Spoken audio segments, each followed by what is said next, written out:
Quote, peace through strength. That Reagan-esque slogan is how Donald Trump started a major national security speech in Philadelphia today, calling for a big boost in military spending to maintain U.S. supremacy and fight our enemies. Immediately after taking office, the GOP nominee says he will give his generals 30 days to come up with a plan to quickly defeat ISIS. Now, those of you paying close attention know that this claim is at odds with previous Trump pronouncements. He has previously said that he knows more about ISIS than the generals do. He's also said he already has a, quote, foolproof plan to destroy the terrorist group. But forget about that foolproof plan or the fact that in June, Mr. Trump said the generals don't know much. Now the generals have to come up with a new plan. CNN's Sunlen Serfati joins me live. Sunlen, did Mr. Trump elaborate at all on how, under a Trump administration, he would destroy ISIS?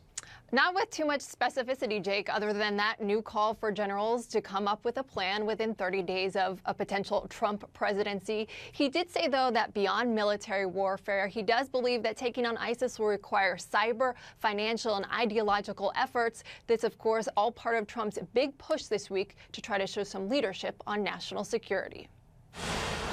Tonight, Donald Trump is making the case he is better suited to be commander-in-chief than Hillary Clinton. She's trigger-happy and very unstable, whether we like it or not.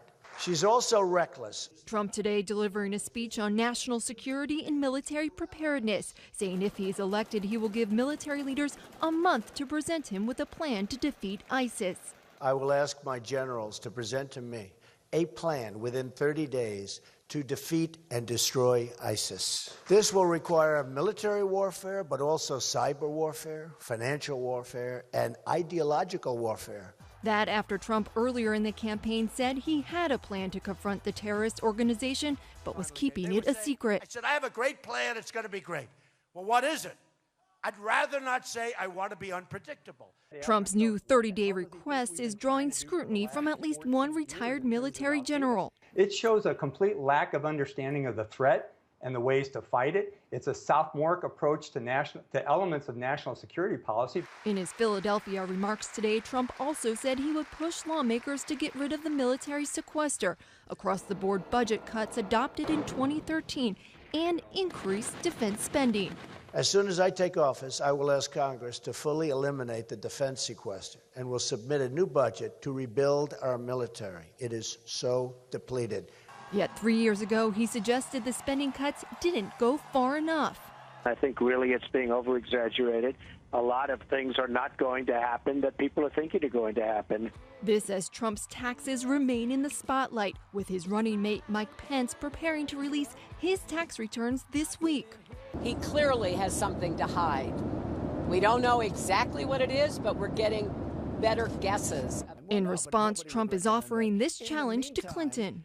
She has 33,000 emails that she deleted. When is she going to release her emails? She probably knows how to find it. Let her release her emails, and I'll release my tax returns immediately. But not so immediately, with Trump adding his usual caveat that he isn't going to release his tax returns while they are under audit. When the audit is complete, I'll release my returns. I have no problem with it. That reason seems to apply only to Trump's returns since 2009, as a letter from Trump's tax counsel notes his returns from 2002 to 2008 have been closed administratively with the IRS. And Trump's running mate Mike Pence plans to release his tax returns in the next 24 to 48 hours, which, of course, for Donald Trump will keep this issue front and center for him and give Hillary Clinton even more ammunition against him. Jake.